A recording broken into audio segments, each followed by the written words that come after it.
کتنے لوگ تھے جو سیب کو نیچے گرتا ہوا دیکھتے تھے، لیکن کسی کو نہیں پتا چلا کہ زمین کے نیچے یہ کیوں آتا ہے، اوپر کو کیوں نہیں جاتا۔ خدا نے کس کو عقل دی؟ آئزک نیوٹن کو۔ اور آپ کو پتا ہے کہ دنیا میں سب سے اچھی جو دانیل کی تفسیر کی گئی ہے وہ کس نے کی ہے؟ دنیا میں بہترین جو دانیل کی تفسیر ہے وہ آئزک نیوٹن نے کی۔ ہم اس طور سے پڑھتے ہی نہیں ہیں کہ ہم دیکھیں کہ یہ چیزیں کیا ہیں۔ مکاشفہ کی جیسی تشریح اس نے کی ہے کسی اور نے کی ہی نہیں ہے۔ خدا کے کلام میں جس طور سے گلیلیو ایوب کی کتاب کو سمجھا کوئی اور سمجھ ہی نہیں پایا، اور میری طرح کے فادر نے اسے کہا کہ یہ پاگل ہے، اسے قید میں ڈال دو۔ پہلے وہ کہتا تھا کہ زمین گھومتی ہے، اسے قید ہو گئی، اور جب قید ہو گئی تو اس سے کسی بندے نے آ کے پوچھا کہ یار آپ تو نکات انکار کر دے، تیری قید ختم ہو جائے گی۔ تو وہاں بیٹھے اس نے کہا کہ میں نہیں کہتا، بائبل کہتی ہے زمین ہی نہیں سورج بھی گھومتا ہے۔ ہم پڑھتے تھے نا کہ سن is stationary earth is round, ایک یونیورسل ٹروتھ تھا، لیکن آج ہم کہہ سکتے ہیں کہ سن از اسٹیشنری۔ زبور کی کتاب میں کیا لکھا ہے؟ اس میں لکھا ہے کہ سورج بھی اپنی غروب کی جگہ پہ جاتا ہے۔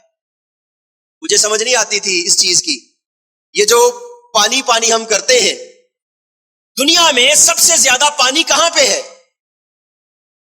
اگر میں آپ سے پوچھوں دنیا میں سب سے زیادہ پانی کہاں پہ ہے؟ کہاں پہ ہے پانی سب سے زیادہ؟ کہاں پہ؟ مجھے آواز نہیں آ رہی، آپ کا چرچ بڑا ہے، دور سے۔ سب سے زیادہ پانی دنیا میں کہاں ہے؟ کہاں پہ؟ دنیا کی میں بات کر رہا ہوں، میں آسمان کی بات نہیں کر رہا۔ دنیا پہ پانی سب سے زیادہ کہاں ہے؟ زمین پہ کہاں پہ؟ کہاں پہ؟ سمندر میں۔ یہ میں نے بھی پڑھا تھا۔ بائبل کیا کہتی ہے وہ ذرا سنیے۔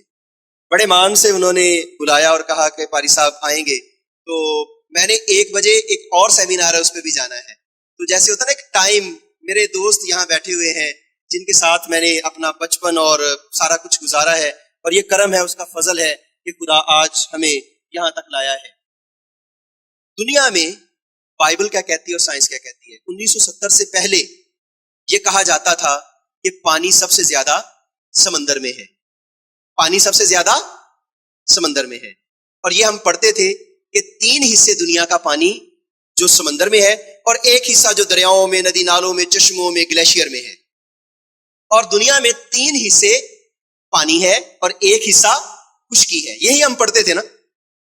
لیکن ایک گیت گاتے ہیں ہم، بار بار گاتے ہیں، شکر یہوہ داہی کرو کرو شکر۔ اب سے جب آپ گائیں گے تو آپ کی پرسیپشن چینج ہو جائے گی۔ شکر یہوہ داہی کرو کرو شکر یہوہ دا۔ عیسیوں کے خط میں پالوس کہتا ہے کہ اس نے زمین کو پانی پر پھیلایا ہے۔ کیا ہے؟ اس نے زمین کو پانی پر پھیلایا ہے۔ 136ویں زبور سے کانسیپٹ اس نے لیا ہے۔ 1970 میں جب یہ ساری چیزیں ہوئی تو سائنسدان جو امریکہ کے تھے وہ انڈر گراؤنڈ گئے۔ جب انڈر گراؤنڈ گئے تو وہ اپنی ٹرنلز کو دیکھ رہے تھے۔ جب ٹرنلز کو دیکھ رہے تھے تو وہ ٹرنلز اتنی لمبی تھی کہ ان کو کم از کم کچھ 1.5 سال لگ گیا ایک جگہ سے دوسری جگہ پہنچنے کے لیے۔ تو وہ نشان لگا دیتے تھے کہ ہم یہاں پہ ہیں، ڈرل کرتے تھے، اوپر سے جی پی ایس سے بھیجتے تھے سینسر نیچے، تو وہاں پہ وہ ڈرل کرتے تھے، وہاں سے وہ باہر آ جاتے تھے۔ اتنی کیپیسٹی نہیں تھی کہ وہ اتنی آکسیجن لے کے اندر جا سکے۔ جہاں ان کی آکسیجن ختم ہونے لگتی تھی وہ اشارہ بھیجتے تھے، وہاں سے پھر ان کو نکال لیتے تھے، وہاں سے پھر وہ آگے جاتے تھے۔ تو اس طریقے سے ان کو 1970 میں پتا چلا کہ دنیا میں سب سے زیادہ پانی کہاں پہ ہے۔ دنیا کا پانی 3 حصے زیر زمین ہے اور 1 حصہ سمندروں، ندی نالوں، گلیشیئر، چشموں، دریاؤں، نہروں میں ہے۔ بائبل میں 136ویں زبور میں کیا کہتے ہیں؟ جس پانی تے دھرتی رکھی شکر کرو تسی اسے دا، نالے جس نے نور بنائے رحمت ہو دی ہے صدا۔ جیسے انڈے کا چھلکا ہوتا ہے نا، تو انڈے کا چھلکا تو اس میں زیادہ کیا ہوتا ہے؟ مایا، اور ٹھوس تھوڑا ہوتا ہے۔ ایسے ہی کیا ہے؟ زمین ہے۔ اندر زیادہ پانی ہے اور تھوڑا سا جو کرسٹ ہے اس کا وہ کیا ہے؟ وہ انڈے کی چھلکے کی طرح ہے. اور بائبل اس کو بہت پہلے اس چیز کو بیان کر چکی کہ یہ ساری کی ساری چیزیں کلام مقدس میں ہیں. وہ علم دیتا ہے، وہ دانش دیتا ہے، وہ حکمت دیتا ہے. یہ جو دوکیت والے ہیں یا ڈوسٹزم والے ہیں جو کہتے تھے ہمارے پاس علم ہے، بائبل کہتی ہے خدا کے پاس علم ہے. اور خدا کا علم کیا ہے؟ کامل ہے. کلام مقدس میں کیا لکھا ہے کہ اس کا جو جی چاہتا ہے، جس کو چاہتا ہے وہ کیا کرتا ہے؟ بانٹتا ہے، اور فیاضی کے ساتھ وہ بانٹتا ہے. ایک بندہ میرے بھائی کے پاس آیا تو اس نے کہا کہ آپ پالوس رسول کو مانتے ہیں؟ تو پالوس جو ہے اس نے تو کوئی معجزہ نہیں کیا. پالوس نے تو کوئی معجزہ نہیں کیا. عام ہم بھی سنتے ہیں کہ پالوس نے کوئی معجزہ نہیں کیا. تو کہتے کہ اس بندے نے آ کے کہا کہ اگر کوئی تو لے کے آ جائے اس کا معجزہ تو میں بھی آپ کی مشن میں آ جاؤں گا. میں آپ کو اپنی مشن میں لانے کے لیے یہ پیغام نہیں دے رہا. یہ کام پھل لگانا کس کا کام ہے؟ خدا کا کام ہے. ہمارا کام بیج بونا ہے، اور ہمیں اس پہ گرج نہیں کرنا چاہیے یا گرمبل نہیں کرنا چاہیے کہ یہ 30% کیوں ہے یا 60% کیوں ہے یا 90% کیوں ہے. یہ اس کا کام ہے. وہ جتنا دے، جس کو دے، جب دے. تو میں نے کہا کہ جو معجزات پالوس نے کیے ہیں کسی اور نے کیے ہی نہیں. یہ میں نہیں کہتا، یہ کلام کہتا ہے.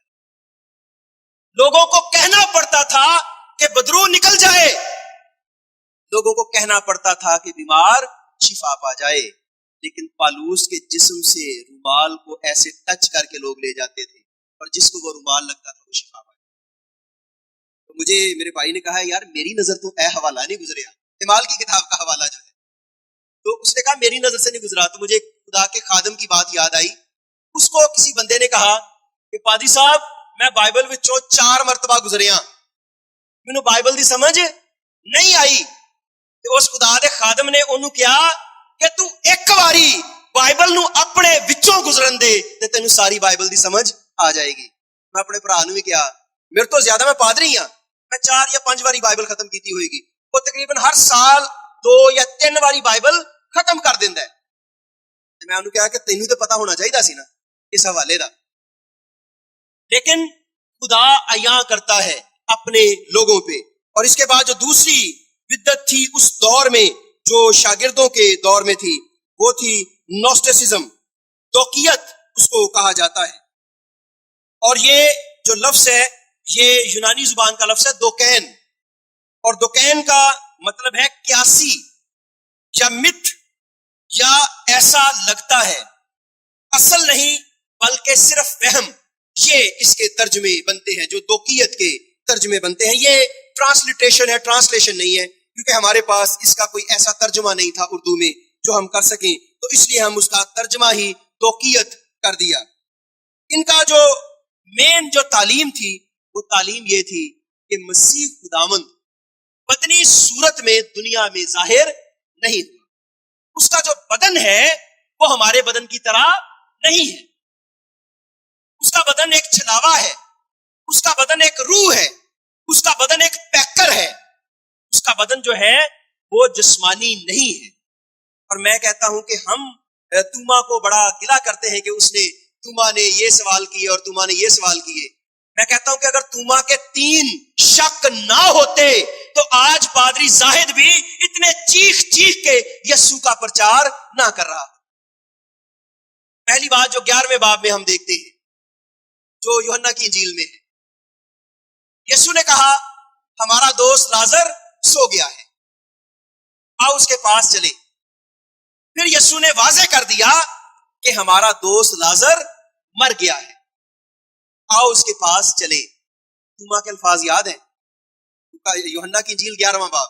اس نے کہا آؤ ہم بھی چلے تاکہ ہم اس کے ساتھ مرے. میرا باپ 2014 میں مر گیا ہے، اب میں کہوں کہ آؤ میرے باپ سے ملنے چلے تو مردوں سے ملنے کا طریقہ کیا ہے؟ مردوں سے کیسے ملتے ہیں؟ ہم سب زندہ ہیں نا. تو میں آپ سے کہوں کہ پرسوں ملیں گے تو زندوں سے زندہ ملتے ہیں، مردوں سے مردہ ملتے ہیں. تو اگر لازر سے اس کی بات صحیح تھی اس نے کہا کہ لازر کو ملنے کا طریقہ ایک ہی ہے کہ مردوں کے پاس مردے جاتے ہیں، تو اس نے کہا آؤ ہم بھی جا کے اس کے ساتھ مرے۔ اس نے کبھی دیکھا ہی نہیں تھا کہ کوئی بندہ مر کے جی سکے، اس نے کبھی دیکھا ہی نہیں تھا کہ کوئی بندہ 4 دن سے گلا سڑا ہو اور وہ جی اٹھے۔ اس نے کبھی مسیحا کو دیکھا ہی نہیں تھا کہ جب وہ کھڑا ہو جاتا ہے تو وہاں پہ قیامت آ جاتی ہے، جب وہ آ جاتا ہے تو زندگی آ جاتی ہے، جب وہ آ جاتا ہے تو پھر جو موت ہے وہ موت کی نیند سو جاتی ہے۔ یہی ہم نے سیکھنا ہے نا، یہ جو روزے ہیں، یہ جو کفارہ ہے، یہ جو سارے کا سارا مبارک جمعہ ہے، یہ جو ایسٹر ہے، اسی چیز پہ بیس کرتا ہے نا، اور مسیحیت پوری کی پوری اسی چیز پہ کیا کرتی ہے؟ بیس کرتی ہے۔ متی کی انجیل میں فرشتے نے کہہ دیا تھا پیدائش کے وقت ہی، اس نے کہہ دیا تھا کہ اس کا نام یسوع رکھیں گے اور یہ اپنے لوگوں کو ان کے گناہوں سے کیا دے گا؟ رہائی دے گا۔ خدا کے کلام میں اس چیز کو جب ہم دیکھتے ہیں، انہوں نے کہا مسیح چھلاوا ہے۔